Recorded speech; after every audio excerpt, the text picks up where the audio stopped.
Good morning, guys. We are back with a new subject, with new book. DNA की book खत्म हुई आपकी, अब हम शुरू कर रहे हैं आपकी फिजियो, प्लांट फिजियो, ठीक है। तो उसमें हम लोग कहाँ पे थे? फैक्टर्स पढ़ रहे थे, है ना। फैक्टर्स अफेक्टिंग ट्रांसपिरेशन और फैक्टर्स अफेक्टिंग स्टोमेटल मूवमेंट, ये अपन लोगों ने देखा था, ठीक है। आज भी हम कुछ फैक्टर्स पढ़ेंगे, वो फैक्टर्स जो ट्रांसपिरेशन को अफेक्ट करते हैं। अभी तक हम पढ़ रहे थे फैक्टर्स अफेक्टिंग स्टोमेटल मूवमेंट। अब हम पढ़ रहे हैं फैक्टर्स अफेक्टिंग ट्रांसपिरेशन। तो ट्रांसपिरेशन को दो टाइप के फैक्टर्स हम पढ़ेंगे। एक है एक्सटर्नल फैक्टर्स, ठीक है, एक है एक्सटर्नल फैक्टर्स और एक है इंटरनल फैक्टर्स, ठीक है। एक्सटर्नल फैक्टर्स और इंटरनल फैक्टर्स मतलब बाहर के कौन से ऐसे फैक्टर्स हैं जो अफेक्ट कर रहे हैं और अंदर के कौन कौन से फैक्टर्स हैं जो अफेक्ट कर रहे हैं। तो कौन कौन से हैं? बाहर से ह्यूमिडिटी है कि नहीं है, बाहर का ही फैक्टर है। और लाइट बाहर का फैक्टर है। टेम्परेचर बाहर का फैक्टर है। विंड बाहर का फैक्टर है कि नहीं है, ठीक है। तो ये कैसे फैक्टर्स हैं? ये एक्सटर्नल फैक्टर्स हैं, यानी कि प्लांट को बाहर से ये नुकसान पहुंचाते हैं या फायदा पहुंचाते हैं, ठीक है। और कौन सा हो सकता है?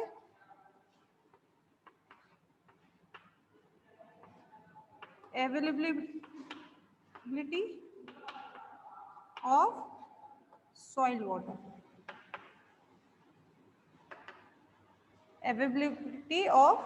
अवेलेबिलिटी ऑफ सॉइल वाटर, ठीक है। तो ये कैसे फैक्टर्स हैं? ये वो फैक्टर्स हैं जो प्लांट के ट्रांसपिरेशन को पॉजिटिवली या नेगेटिवली किस तरीके से अफेक्ट कर रहे हैं वो हम देखेंगे।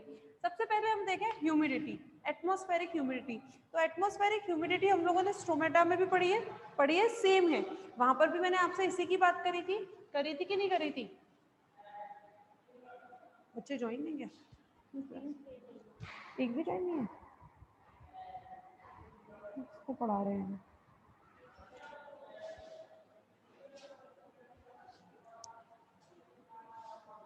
ठीक है, किसकी बात करी थी हमने? अवेलेबिलिटी, वहां पे भी बात करी थी हम लोगों ने, किसकी? ह्यूमिडिटी की, ठीक है। तो ह्यूमिडिटी में हम लोगों ने क्या बात करी थी? वहां पर मैंने आपसे बोला था कि अगर एनवायरनमेंट में ह्यूमिडिटी ज्यादा है, अगर एनवायरनमेंट में ह्यूमिडिटी ज्यादा है, एक सेकेंड बच्चों,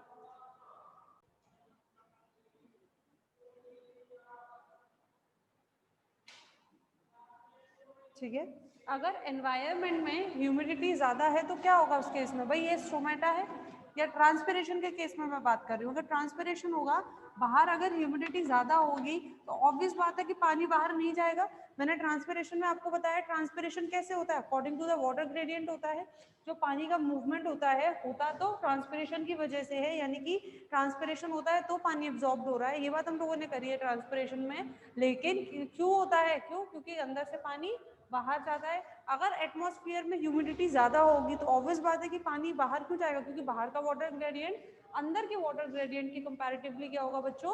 ज्यादा होगा। बाहर का वाटर ग्रेडियंट अंदर के वाटर ग्रेडियंट के कंपैरेटिवली ज्यादा होगा। तो इस केस में क्या होता है बच्चों? इस केस में पानी कैसा रहता है? पानी अंदर ही रहता है, पानी अंदर ही रहता है, बाहर नहीं जाता है। तो ट्रांसपिरेशन क्या होता है बच्चों? कम होता है। तो in presence of the atmospheric humidity और in high atmospheric humidity, transpiration will be low, ठीक है। और अगर ह्यूमिडिटी कम होगी, जब एयर ड्राई होगी, तो इस कंडीशन में अगर ह्यूमिडिटी ज्यादा है तो ट्रांसपिरेशन कम होगा, ठीक है। और अगर ह्यूमिडिटी कम है तो ट्रांसपिरेशन ज्यादा होगा। ह्यूमिडिटी कम है यानी कि बाहर की हवा कैसी है? गर्म है, लेस ह्यूमिड है, उसमें पानी की मात्रा कम है, तो फिर पानी कहाँ से जाएगा? पानी अंदर से बाहर की तरफ मूव करेगा। वाटर ग्रेडियंट कैसा रहेगा? अंदर ज्यादा रहेगा, तो ऐसे कंपैरेटिवली, ऐसे कंपैरिजन में पानी कहाँ जाएगा, अंदर से बाहर जाएगा। तो हम ये कहेंगे अगर ह्यूमिडिटी कम होगी तो ट्रांसपिरेशन क्या होगा, ज़्यादा होगा। अगली बात समझ में, चलिए अब बात करते हैं लाइट की। ठीक है, लाइट की। तो लाइट का क्या प्रभाव रहता है, लाइट का क्या प्रभाव रहता है, लाइट का दो प्रभाव रहेंगे कि लाइट जो होती है, पहली बात तो स्ट्रोमेटा ओपनिंग और क्लोजिंग में काम करती है कि नहीं करती है, क्यों, क्योंकि लाइट से क्या इफेक्टेड रहता है, लाइट से फोटोसिंथेसिस अफेक्टेड रहता है, और फोटोसिंथेसिस से स्ट्रोमेटा ओपनिंग और क्लोजिंग अफेक्टेड रहते हैं। याद है आप लोगों को, बात कर चुके हैं इसके बारे में हम लोग।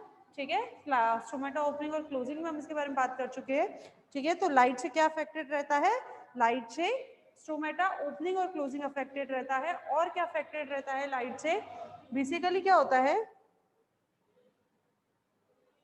लाइट दो तरीके से अफेक्ट कर रही है, क्या, closing and opening of stromata, opening and closing of stromata. ठीक है, और दूसरा क्या इफेक्ट कर रही है लाइट, लाइट दूसरी इफेक्ट करती है कि ये लाइट एनर्जी किसमें, हीट एनर्जी में कन्वर्ट होती है। लाइट एनर्जी किस में कन्वर्ट होती है, हीट एनर्जी में कन्वर्ट होती है। तो आपको अपने आप समझ में आ रहा होगा कि अगर लाइट ज़्यादा है तो स्ट्रोमेटा ज़्यादा देर तक खुलते हैं, ज़्यादा देर तक खुलते हैं तो ट्रांसपिरेशन ज़्यादा होता है इन फर्स्ट केस। और दूसरे केस में हम ये कहेंगे कि अगर लाइट ज़्यादा है तो ज़्यादा लाइट ज़्यादा हीट एनर्जी तो ज़्यादा ट्रांसपिरेशन। अभी थोड़ी देर पहले हमने देखा ज़्यादा हीट होगी तो एवापोरेशन यानी कि पानी क्या होगा, ज़्यादा जाएगा कि नहीं जाएगा। तो इन कंपैरिजन में हम क्या कहेंगे कि इसमें भी ज़्यादा होगा, यानी कि मोर लाइट मोर ट्रांसपिरेशन होगा कि नहीं होगा।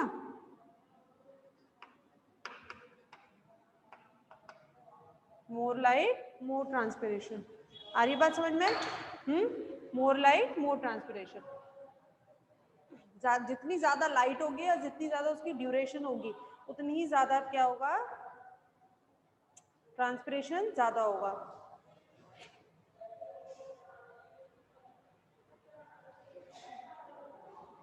चलिए अगला क्या है आपका, टेम्परेचर। ठीक है,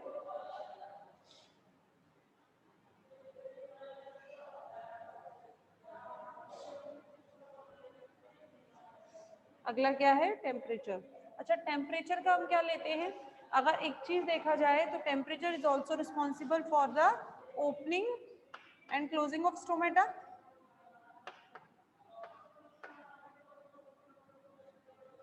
क्लोजिंग ऑफ स्टोमेटा, ठीक है। या फिर मैं ये कह सकती हूँ जितना ज्यादा मोर टेम्परेचर मोर ट्रांसपिरेशन।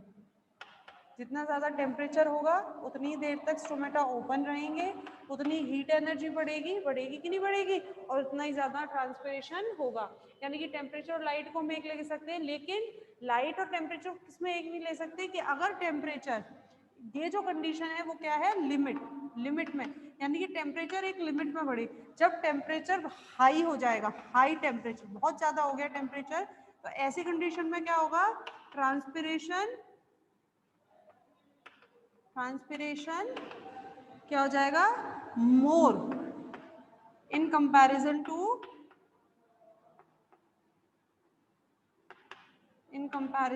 एब्जॉर्प्शन।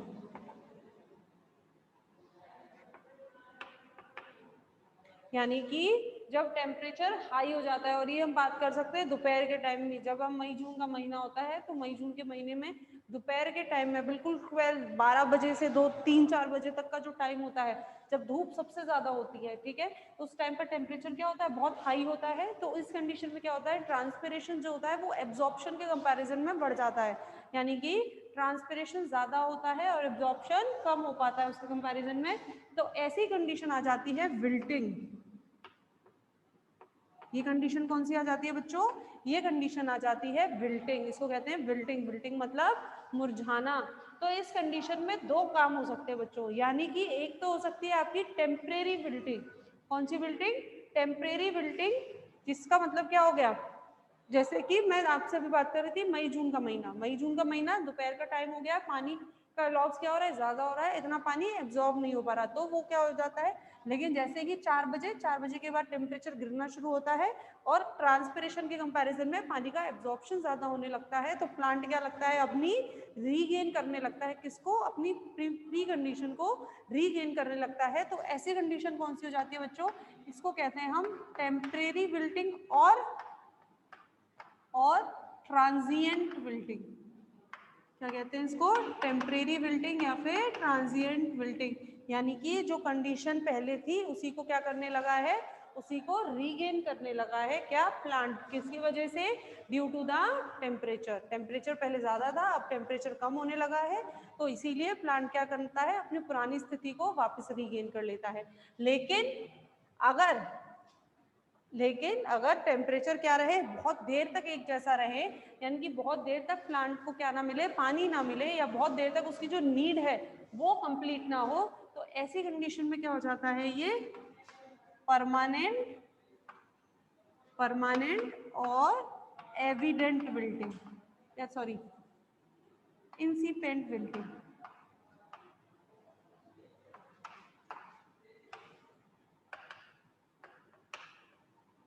आगे बात समझ में, ऐसी कंडीशन में इसे क्या बोलते हैं हम, परमानेंट और इंसिपिएंट विल्टिंग, यानी कि बहुत देर तक क्या हो गया, ये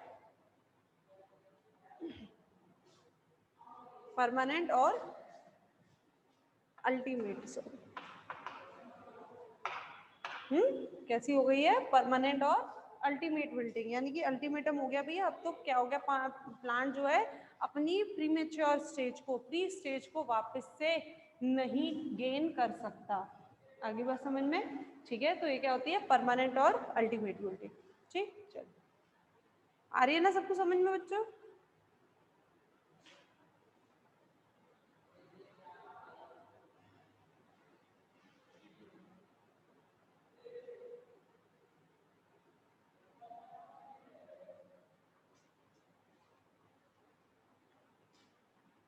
चलिए, तो ये हो गई आपकी टेम्परेचर। अब टेम्परेचर के बाद अगला क्या है,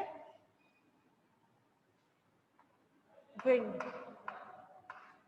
अगला क्या है, विंड। विंड अगर स्टैटिक, विंड की हम दो के रेफरेंस में बात कर रहे हैं, यानी कि एक विंड है स्टैटिक, बहती, मतलब रुकी हुई, एक विंड है बहती हुई। दोनों कंडीशन में क्या फर्क पड़ेगा, दोनों कंडीशन में ये फर्क पड़ेगा बच्चों कि स्टैटिक विंड है, यानी कि लीफ है, लीफ के ऊपर जो हवा है बाहर, लीफ के ऊपर जो हवा है बाहर की तरफ, तो पानी अंदर से बाहर जाएगा, ठीक है, अकॉर्डिंग टू द ग्रेडियंट। पानी क्या हुआ, अंदर से बाहर गया, वाटर वेपर अंदर से बाहर गया, ठीक है। लेकिन अगर विंड बह ही नहीं रही, यानी कि इस लीफ के चारों तरफ की हवा क्या हो गई, ऑलरेडी ह्यूमिड हो गई है, मतलब इस लीफ के चारों तरफ की हवा में पानी आ चुका है, वेपर आ चुका है, लेकिन जा नहीं रही है, वहीं की वहीं है, स्टैटिक है। तो क्या रहेगा, क्या दोबारा पानी अंदर से बाहर जाएगा, नहीं जाएगा, दोबारा पानी अंदर से बाहर नहीं जाएगा। क्यों, क्योंकि जो बाहर की तरफ जो ग्रेडियंट है वो ऑलरेडी मेंटेन हो चुका है। लेकिन अगर हवा स्टैटिक नहीं है, वो कैसी है, ब्लोइंग है, बहती हुई हवा है, बहती हुई हवा है, तो इस कंडीशन में एक टाइम में पानी बाहर गया, वो चली गई, अब पीछे से दोबारा कैसी आ गई, पीछे से दोबारा ड्राई एयर आ गई है, दोबारा से क्या आ गई है, ड्राई एयर आ गई, तो दोबारा से पानी क्या करेगा, दोबारा पानी अंदर से बाहर जाएगा। तो कहने का मतलब ये है कि जितनी ज्यादा विंड ब्लोइंग होगी या जितनी ज्यादा विंड होगी, उतना ही ज्यादा क्या रहेगा, पानी का जो ग्रेडियंट है वो बाहर की तरफ रहेगा, यानी कि उतना ही ज्यादा बच्चों क्या होगा, ट्रांसपिरेशन होगा। आ रही है बात समझ में आपको, ठीक है ना। चलो,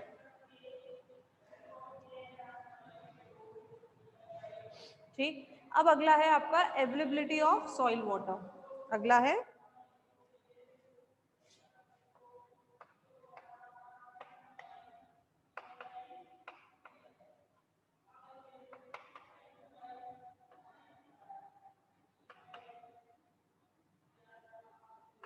ठीक है, availability of soil water. Availability of soil water मतलब यानी कि पानी कितना है।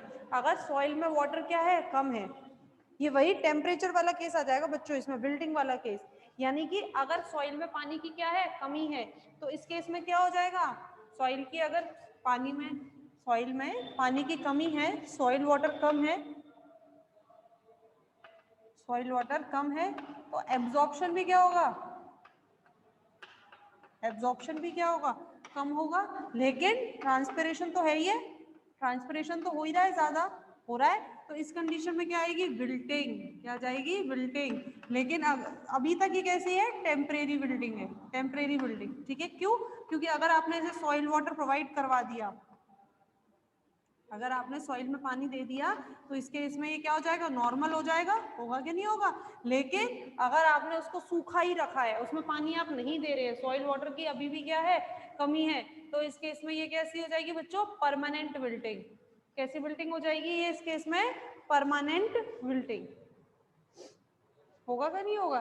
चलो ठीक है, तो वो भी क्या हो जाती है आपकी, विल्टिंग की कंडीशन मेंटेन हो जाती है किस केस में, सॉइल वाटर की कमी के केस में। ठीक, समझ में आ गया। अब बात करते हैं किसकी, इंटरनल फैक्टर्स की। Internal factors,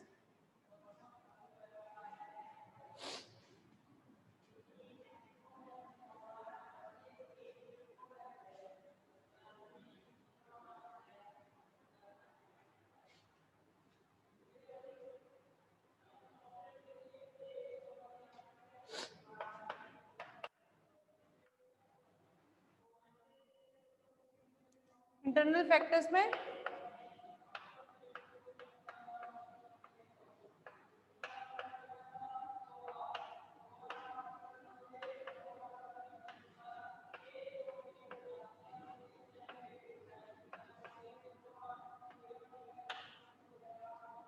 leaf size, leaf structure, age of plant और रूट शूट रेशियो, ये सब किस में आ जाते हैं, इंटरनल फैक्टर्स में। वैसे तो आप लोग खुद भी पढ़ते हैं, तो ये खुद में भी समझ में आ जाते हैं, बिकॉज ये बहुत इजी है।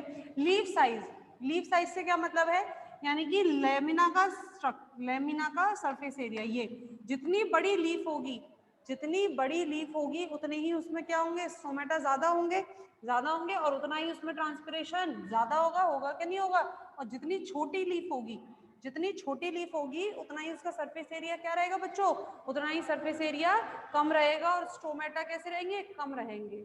ठीक है, आपने देखा होगा जितनी भी हमारे जितने भी ड्राई प्लांट्स होते हैं, यानी कि जो रेगिस्तान में उगने वाले डेजर्ट प्लांट्स होते हैं, इनकी पत्तियां आपको छोटी मिलती है।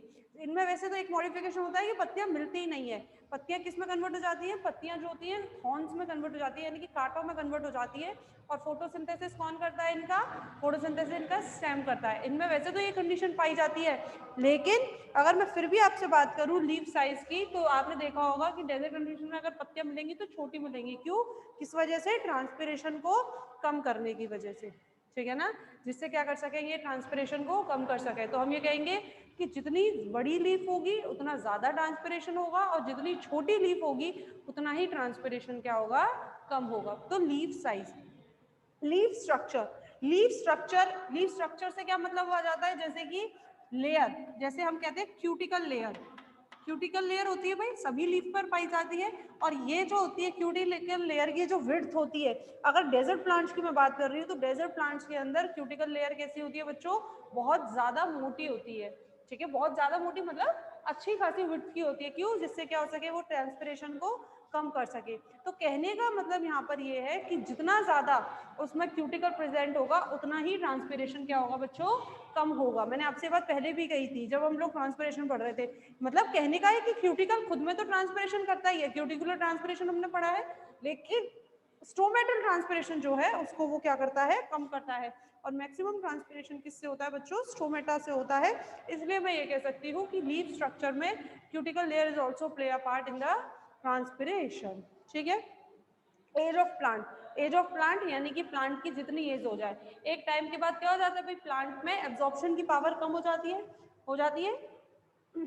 यानी कि जब प्लांट प्लांट में सबसे ज्यादा ट्रांसपिरेशन कब होता है, मिच्योरिटी में सबसे ज्यादा ट्रांसपिरेशन होता है, कब, मिच्योरिटी में। यानी कि प्लांट जब सबसे ज्यादा, भाई सीधी बात है, आप लोगों के अंदर सबसे ज्यादा एनर्जी कब होती है, इसी टाइम तो होती है, मिच्योरिटी में। जब आप बच्चे थे, बिल्कुल छोटे बच्चे थे, सीडलिंग स्टेज में थे, तब भी नहीं थी, तब इतनी एनर्जी नहीं थी, और अब जब आप बड़े हो जाओगे, बुढ़े हो जाओगे, तब भी आप में ले जाइए, यानी आप एजेड हो जाओगे। तो सबसे ज्यादा एनर्जी कब होती है? जब मिच्योर होते हैं, ठीक है। तो सेम विद द प्लांट, जब प्लांट मिच्योर होता है, उसकी मिच्योरिटी में क्या होता है, उसमें सबसे ज्यादा ट्रांसपिरेशन करने की क्षमता होती है, ठीक है। Root shoot ratio, root shoot ratio से क्या मतलब है? रूट शूट रेशियो से मतलब है कि रूट तो बहुत कम है आपकी, रूट की तो बहुत कम है, लेकिन शूट बहुत बड़ा है। शूट क्या है? शूट बहुत बड़ा है, शूट में ब्रांचेस बहुत ज्यादा हैं, या फिर शूट अपने आप में लेंथ में बहुत बड़ा है। तो इस केस में कहने का मतलब क्या है? अगर रूट कम है तो एब्जॉर्प्शन भी क्या होगा? कम होगा कि नहीं होगा? एब्जॉर्प्शन रूट एयर्स करते हैं, वाटर का एब्जॉर्प्शन रूट्स करती है, तो इस कंडीशन में रूट्स भी क्या हो जाएंगी? कम हो जाएंगी, और शूट क्या हो जाएगा? शूट ज्यादा बड़ा है, तो इस केस में भी क्या आ जाता है बच्चों? एब्जॉर्प्शन पे फर्क पड़ता है, और फिर उसी के अकॉर्डिंगली ट्रांसपिरेशन पड़ता है, यानी कि विल्टिंग भी आ सकती है, ठीक है। चलो, तो ये तो बात हो गई किसकी? आपके फैक्टर्स की। अब बात करते हैं सिग्निफिकेंस की, सिग्निफिकेंस की।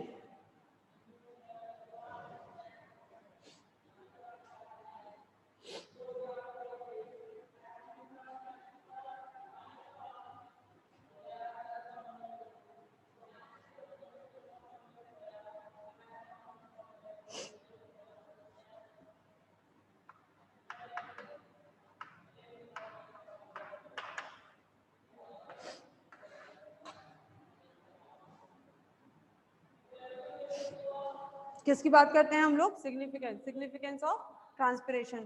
ट्रांसपिरेशन का सिग्निफिकेंस क्या क्या होता है बताइए आप? सबसे पहला तो एब्जॉर्प्शन ही है कि नहीं है? हम देख चुके हैं कि एब्जॉर्प्शन या एसेंट ऑफ सेप किसकी वजह से होता है? ट्रांसपिरेशन की वजह से होता है, नहीं होता है? तो पहला सिग्निफिकेंस क्या है इसका? एब्जॉर्प्शन या एसेंट ऑफ सेप, ठीक है। दूसरा क्या होगा? मिनरल अपटेक, मिनरल अपटेक है या नहीं है? भाई पानी के साथ साथ मिनरल्स भी आएंगे कि नहीं आएंगे? आएंगे। तो मिनरल अपटेक या mineral nutrition is also depend on the transpiration, ठीक है। और तीसरा क्या है? रेगुलेटरी, या फिर मैं कहूँ regulate the temperature, regulate the temperature, यानी कि टेम्परेचर को रेगुलेट करता है। प्लांट को क्या रखता है? प्लांट को ठंडा रखता है, ठीक है ना। क्योंकि पानी का लॉस क्या हो रहा है? पानी का लॉस हो रहा है। पानी के लॉस होने की वजह से, क्योंकि प्लांट में अगर पानी का लॉस नहीं होगा, जैसे कि हम स्वेटिंग करते हैं, स्वेटिंग क्यों करते हैं? अपने आप का अपना टेम्परेचर रेगुलेट रखने के लिए, ठीक है। तो same with the plants, plants में भी ट्रांसपिरेशन क्यों होता है? जिससे कि वो अपना टेम्परेचर क्या रख सके? रेगुलेट रख सके। तो transpiration is also helpful in the regulation of the temperature, ठीक है। अच्छा, तो क्या सारे पॉजिटिव ही है इसके इफेक्ट्स? नहीं भाई, हार्मफुल भी है। मैंने आप लोगों को बताया था कि स्टीवर्ड, स्टीवर्ड और कर्टिस साइंटिस्ट थे जिन्होंने ये बताया था कि transpiration is an necessary evil, या transpiration is an unavoidable evil. Transpiration एक जरूरी राक्षस है, या फिर ये कह सकते हैं कि ट्रांसपिरेशन क्या होता है? ट्रांसपिरेशन अनअवॉइडेबल है, यानी कि हम चाहकर भी इसको अवॉइड नहीं कर सकते। लेकिन साथ साथ में हमने एविल भी लगाया, यानी कि राक्षस भी है। क्यों है ये सब जानते हैं। इसका हार्मफुल इफेक्ट क्या है भाई? इसका हार्मफुल इफेक्ट ये है कि ये प्लांट्स में क्या ले आता है? ये प्लांट्स में विल्टिंग ले आता है, यानी कि इसकी वजह से प्लांट्स क्या हो जाते हैं? इसकी वजह से प्लांट्स मुरझा जाते हैं, ठीक है। तो ट्रांसपिरेशन क्या है? एक अनअवॉइडेबल, या फिर ट्रांसपिरेशन एक नेसेसरी एविल है। आगे बात समझ में? ठीक है। क्यों है ये भी मैंने आपको बता दिया है। इसकी वजह से प्लांट्स क्या रहते हैं? सही रहते हैं, ठीक। चलिए, तो ये हो गया आपका ट्रांसपिरेशन पूरा। ट्रांसपिरेशन के फैक्टर्स, ट्रांसपिरेशन कैसे होता है, ट्रांसपिरेशन के क्या सिग्निफिकेंस हैं, क्या हार्म है, सबको समझ आया? अगला है आपका गटेशन। अगला चैप्टर, वो सॉरी, अगला point guttation. This is the last point आपके फर्स्ट चैप्टर का, ये लास्ट पॉइंट है। इसके बाद फर्स्ट चैप्टर कंप्लीट हो जाएगा, सेकंड चैप्टर शुरू होगा। कौन सा? मिनरल न्यूट्रिशन, ठीक है ना। मिनरल न्यूट्रिशन सेकंड चैप्टर शुरू हो रहा है। तो बच्चों, इसको मिनरल न्यूट्रिशन वाला जो चैप्टर है, इसको कोई भी बंक नहीं करना। क्यों? क्योंकि मिनरल न्यूट्रिशन क्या है? Is a very important chapter, और बुक से बच्चों को कम समझ आता है। बेसिकली समझ तो आ जाता है, पॉइंट है कि याद कैसे करें। क्यों? क्योंकि इसमें काफी सारे ऐसे फैक्टर्स हैं जो हमें याद रखने पड़ते हैं, ठीक है ना। तो एक बार ये होगा कि आप लोग सुन लेते हैं, समझ लेते हैं, तो आपको याद करने में थोड़ी आसानी होती है, ठीक। चलिए, बात करें गटेशन की। तो गटेशन क्या है? गटेशन, गटेशन मैंने आप लोगों को जब रूट प्रेशर पढ़ाया था क्या? रूट प्रेशर मैंने आपको ट्रांसपिरेशन पढ़ाया था जब मैंने आपको थ्योरीज पढ़ाई थी फिजिकल थ्योरी, वाइटल थ्योरी और रूट प्रेशर थ्योरी, याद है? ठीक है, तो तभी हमने रूट प्रेशर की बात करी थी, तब मैंने आपको बताया था कि रूट, तब मैंने आपसे गटेशन की बात करी थी। बेसिकली हमने आपको क्या कहा था कि रूट प्रेशर क्या होता है, रूट्स में डेवलप प्रेशर, क्योंकि रात में क्या होता है बच्चों, रात में ट्रांसपिरेशन तो होता नहीं होता है ना, तो पानी का क्या रहता है, बहाव रहता है। पानी कैसा रहता है, पानी का एक प्रेशर रहता है, तो उसको हम बोलते हैं रूट प्रेशर। तो due to root pressure, guttation किसकी वजह से होता है बच्चों, due to root pressure. Root pressure की वजह से अर्ली मॉर्निंग, बिल्कुल सुबह सुबह, अर्ली मॉर्निंग जब ट्रांसपिरेशन नहीं हो रहा है, सूरज भी नहीं निकला है, एकदम अर्ली मॉर्निंग, आपने पत्तियों पर इस तरह से छोटी छोटी बूंदें देखी है, देखिए ना पत्तियों के किनारों पर, देखिए, ठीक है, सबने देखी होंगी। ओस नहीं होती है, बच्चों में कंफ्यूजन होता है। बेसिकली क्या होता है, ठंड आ रही है तो ठंड में कहेंगे मैडम ठंड में भी दिखती है, दिखती है, बच्चे कहेंगे मैडम ठंड में भी दिखती है, नहीं, वो एक अलग चीज है। ड्यू या ओस जिसे हम कहते हैं वो एक अलग चीज है। क्या अलग आता है, बेसिकली इसमें एक फिल्म बनती है इस तरह से, क्या होती है इसमें, एक फिल्म बनती है पूरे उसकी, ठीक है ना, पूरे पानी की एक फिल्म बनती है, किस पर, पत्ती पर। लेकिन इसमें हमें केवल और केवल जो पानी की बूंदें हैं, केवल और केवल जो पानी की बूंदें हैं वो कहाँ मिलती हैं हमें, पानी लीफ के टिप पर मिलती हैं, उसकी मार्जिन्स पर मिलती है। और क्यों मिलती है, क्योंकि इसकी मार्जिन्स पर special special stomatal special stomatal pores पाए जाते हैं, जिन्हें हम क्या कहते हैं बच्चों,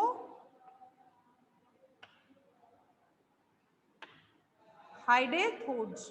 क्या बोलते हैं, हाइडेथोड्स। इसके ट्रांसपिरेशन में, मतलब ड्यूरिंग द गटेशन, लीफ के मार्जिन्स पर स्पेशल पोर्स पाए जाते हैं, जिन्हें हम बोलते हैं हाइडेथोड्स। और इन्हीं स्पेशल पोर्स से क्या होता है, पानी का, या मैं ये कह सकती हूँ जो रूट प्रेशर की वजह से जो पानी आ रहा है वो हमें दिखाई देता है।